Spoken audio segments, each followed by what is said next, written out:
రాదురా ఏ విజయం నీ కోసం నా కోసం, ఎటుపోదురా నువ్వు చేసిన కష్టం ఎప్పటికైనా సొంతం.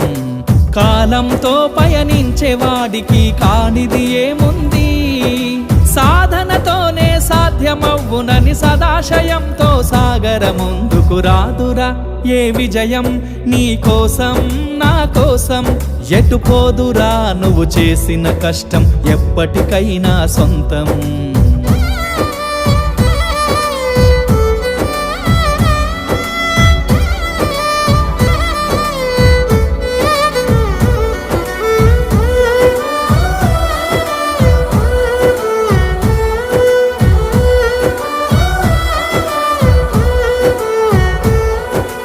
ఆకాశంలో అలలాగా పోయే ఆ పక్షులనే చూడు, అనుకున్న గమ్యమెంతున్న